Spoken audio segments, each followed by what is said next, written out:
Reggie Miller, Hall of Famer, Turner's sports NBA analyst, had the Warriors, Pelicans, and now he's got the Clippers at the T-Wolves. That'll be tomorrow night, 9:30 Eastern on TNT.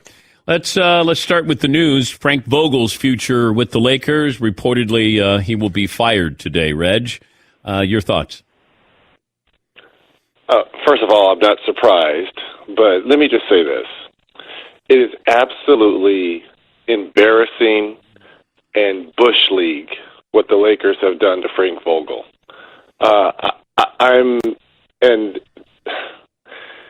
Look, I know that coaches are always the first in front of the firing line. The coaches are always the first to go. But what they did to this man by really attacking his character, his coaching resume, all behind closed doors, where there's other people that should be held at a higher standard for putting this crappy roster together, like Rob Pelinka and Jeannie Buss, and even LeBron James to a certain degree, to throw Russell Westbrook and Frank Vogel as they're the only issues that was wrong with the Lakers this season is absolutely embarrassing. It's embarrassing, and it's not right. It's not right. Again, coaches come and go, and did Frank Vogel have his flaws? Sure. Was sometimes his falling in love and out of favor with certain players? Yes, I get it. But let's remember one thing. It's only 18 months ago that they won an NBA championship with him at the helm, when they had either the first or second best defensive team in the game. And all of a sudden he can't coach? He can't coach because of the roster. He did not put this roster together. So start talking about those people. That's what's embarrassing, and it's just not right to attack this man's character. It's not. And for him to face the firing squad of the media right after that game, not knowing what his fate is, and for Wojo to report that, and Wojo's just doing his job, which means he's getting sources from someone inside the Lakers organization. There's only so many people that could talk to Wojo that would have that kind of insight. And for him not to know that, it's embarrassing. Is this a desirable job, Reg? They've missed the playoffs 7 of the last 9 years. It's the Lakers. I mean, that's like saying the Yankees or the Dodgers. Of course it is. Or the Cowboys. It's very desirable, but there comes expectations. They are the world's team, just like the Yankees, just like the Cowboys, and to a certain degree, the Boston Red Sox. Yes, desirable job, but comes expectations. But also, you don't control a lot in that role, it feels like. And so you're only going to be as successful as the front office is going to make you. There's only so much you could do. They made these moves. LeBron co-signed with this. And then it's up to Frank. You know, the analogy I made is you got a bad meal and you want to blame the waiter, not the chef. And that's what I feel like happened in Los Angeles. Absolutely. And I guarantee you, when Frank Vogel was probably approached and says, we're going this way with this roster, he probably looked at him crazy like, there's no way. There's absolutely no way. He did the best he could with this roster. I mean, but we knew this back in August when they were putting this roster together. We all said that. Yeah. This roster would be unbelievable if it was 2010. If it was 2010, this roster would be balling. But it's not. It wasn't. But my point is, he is not the only one responsible. Wojo needs to start calling out everyone who had a hand in this by name, not just Frank Vogel and not just Russell Westbrook. All right, what's his team? Now what do you do? You're going to bring in somebody. I don't know if you bring in Mike Brown, but what do you do with the roster? What can you do? You got to blow it up. First of all, you got to blow it up again. They have 9 free agents, just like they blew it up a year ago. There's 9 free agents. Russell Westbrook is probably going to opt in for that $47 million. So the bulk of your money is surrounded around 3 guys, and we know who the 3 guys are. So now you've got to bring in 9 to 10 new faces that somewhat, and on top of that, find a coach. Find a coach who's going to fit the lifestyle and fit the player complement of LeBron, Anthony Davis, and probably Russell Westbrook if he's not traded. Would you entertain the idea of trading Anthony Davis? Yes, I would. I absolutely would. He's got to show me he can stay healthy. This will only work. They will only be successful if Anthony Davis plays 75 to 78 games a year with LeBron playing a year or 2 left. That's the only way the Lakers are going to be successful. If he can't stay healthy, which he hasn't over the last couple of years, absolutely. They have no picks. At least you got to take the Oklahoma City Thunder approach to this. You've got to start stockpiling draft picks and assets. The Lakers have 0 assets other than Anthony Davis and LeBron James, which I know LeBron's not going anywhere, but it should cross someone's mind, possibly, what could you get for him? You might just have to blow the whole thing up be bad for a while, get picks, and then hope you get lucky during the draft and find a generational player, but you've got to start thinking big picture. Why is it that it felt like people with the Lakers said, hey, we got all these injuries. And then I started looking at the injuries here, and, let's look at the Golden State Warriors. Steph Curry played in... Thank you, Theodore. Thank you. Stop using that, Anthony Davis. Think of other teams that are in this same position. Steph Curry played 64 games. LeBron played 56. Draymond Green played 41. AD played 40. Clay played 31. Russ played 78.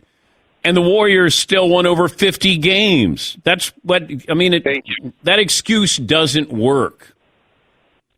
It doesn't work because of the model you just said about Oklahoma City. It doesn't work for the Brooklyn Nets, who at KD was out. Kyrie played half the games. Yeah. James Harden didn't want to be there half the time, and they traded him. They're in the play-in and probably will be in the playoffs. What about Philadelphia with the Ben Simmons saga? You think before James Harden get there, everything was on Embiid. They're in the top 4. Everyone goes through injuries. Every team went through a COVID period. Stop using that excuse, Lakers. Stop it. We're talking to Reggie Miller, the Hall of Famer, Turner Sports NBA analyst. I saw where there's a chance Ben Simmons might be able to play with the Nets in the playoffs. That is a delicate situation to try to put him in now you're in the playoffs here. What do you think about trying to incorporate him into the lineup?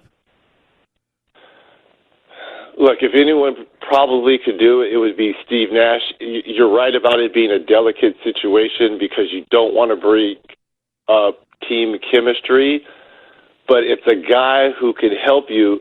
The thing about why I think it could work is because you're not bringing him in to score the basketball. You have enough of that in Kyrie and KD. What you're bringing him in to do is do what Bruce Brown does, but in a 6'10" body. That means pick and roll, get into the middle of the paint and do those little teardrops, or kick it out to the rest of the shooters like Curry or Kyrie, or find KD. So you're asking him to do the little things and be great defensively, which we know he can do. You're not asking him to come in and score 20 points a game. And you're not asking him to play major minutes. If he could give you 15, 18, maybe 20 minutes, absolutely. Yeah. So that's why I think it could work. But a lot is going to depend on his health going forward. I don't see him playing in this play-in game, but I could see him in the first round at some point if he's healthy. The best matchup of the play-in games is which one? in the playing games is I really truly believe the one we're calling Tuesday night, Los Angeles Clippers and the Minnesota Timberwolves. It seems like the Clippers, they've been treading water all season long. Injuries. Paul George missed 50 games. He comes back with, 2 weeks left in the season. Norman Powell is back for them. And Coach Lou, he always finds a way to get the most out of his team. And, you're talking about the Lakers and injuries. They were without Kawhi and PG all these games, and they're in the play-in situation. Lakers, your crosstown rivals. Yep. So, look, I think that's the best play-in matchup. I'm so excited because they really haven't seen Minnesota play. Coach Finch has these young guys ready to run through a wall, and their talkative leader, Patrick Beverly, who has his former team in the Clippers, is nonstop jabbering. Mm-hmm. It's going to be a fantastic matchup between those two teams. Should the Suns be the favorites? They should be the favorites. Odds on they should get to the Western Conference. I do believe they will. You don't win 64, 65 games on a fluke. They've been the most consistent team. They're well coached. They have two absolute killers in crunch time if the game is close, in Chris Paul and Devin Booker. They've got defense on the wings, who, in my opinion, the defensive player of the year, Mikal Bridges. They've got a man in the middle who can stretch the floor, block shots, rebounds in Ayton. They are the best team in basketball, but it's the time to go out and show it. I think they're still a little ticked off about being up 2-0 in the finals versus Milwaukee and losing 4 straight. This kind of reminds me of the year when San Antonio should have beat Miami in the finals when Ray Allen hit the tying 3. Yeah. And they go on to lose that series in the finals, but San Antonio comes back the next year and wins it. It kind of reminds me a little bit of that for Phoenix. They should have won last season. They didn't. They're ticked off, and they come back even better, and they end up winning the championship. I could very well see that. And then in the East, you like the Bucks. So are we looking at a repeat of Bucks Suns? I do. I really do. I How think, about if not the Bucks, then who? If it's not the Bucks,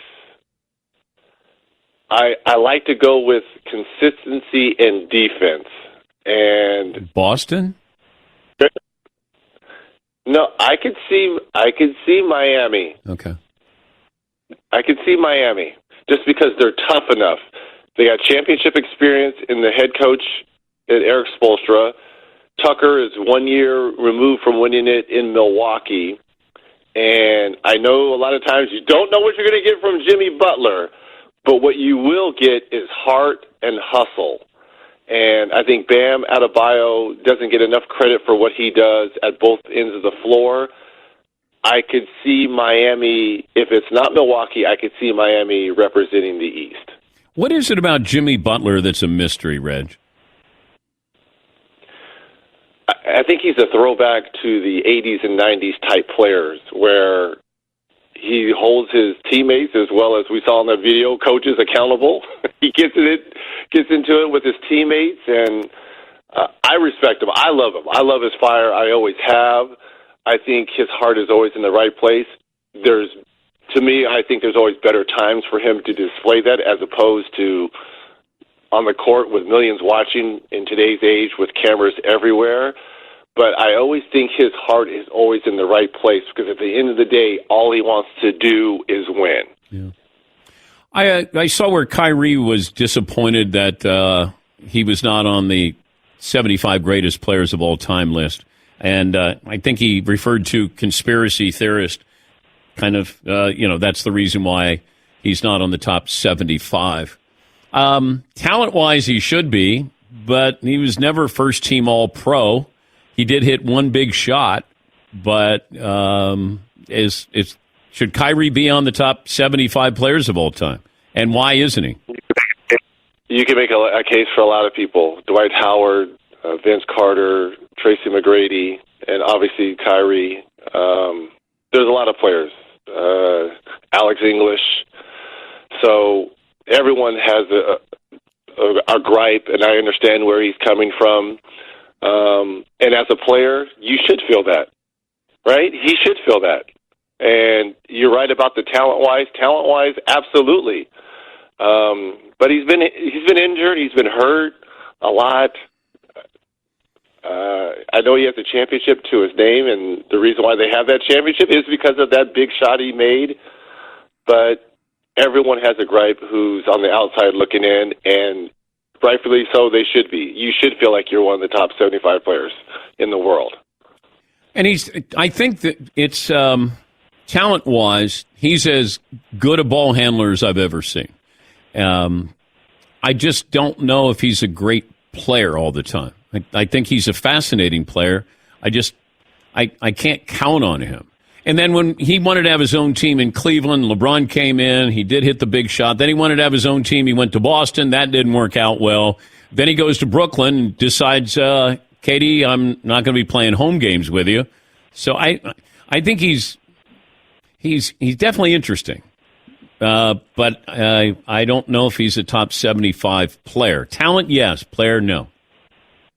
And I think all those things that you just outlined probably factored into whoever was doing the voting for this 75 team, right? I'm sure they laid all that out and went through the pros and cons. But let me be clear here. Uncle Drew, in terms of talent, ball handling, shot making, and artistry, he's box office. Wait, were you in the van with him when he got traded? When you guys were shooting that movie? Yeah, it was Shaq, myself, C. Webb, and Kyrie, and we're getting ready to do our van scene, and we all had our phones underneath like one of the pillows in there, and they all went off at the same time, and we all looked at it, and then we all looked at him. He just started shaking his head. He's like, "Okay, well, I guess I'm going to Boston." We were like, "Well, okay, let's do this." Yes, we were. Is there a sequel? God, I hope so. That was fun to make. It was fun. It looked like you guys had a lot of fun, but I haven't heard anything about a sequel. Well, maybe it was fun to make, but one thing I will not miss is 5 hours of makeup every single day. That I will not miss. Because what you normally have on a normal day is 4 hours of makeup, right? Well, normally for games, it's about 3.5 when I'm in the chair ready to call games. 3.5. Get it right. All right. Reg will be on the call. The Clippers and the Timberwolves. Any chance Kawhi Leonard plays if the Clippers advance? I think he possibly could come back, but they would have to advance, in my opinion, to the conference finals. Oh, okay. If we want to see Kawhi. And Zion, you're there in New Orleans. Is there any possibility, if the Pelicans happen to advance, that Zion will play? His stepdad says he wants to see him play this season. Well, this season for them, they have a game Wednesday versus the Spurs. I don't see it, but if they get into the first round, I would not be surprised. All right, Reg. They find a way to make it. Safe travels. Great to talk to you. We'll talk to you next week. Appreciate it, Theodore. Love you, Danette. That's Reggie Aloysius Miller. Yeah, I mentioned the Warriors. They just played the Warriors. The Pelicans have the Spurs. And I wonder, Zion might be more likely to play than Kawhi. But if they'd go, to the Western Conference Finals, maybe you get Kawhi. But it feels like Zion, he's been cleared to play 5-on-5, that maybe we do see him.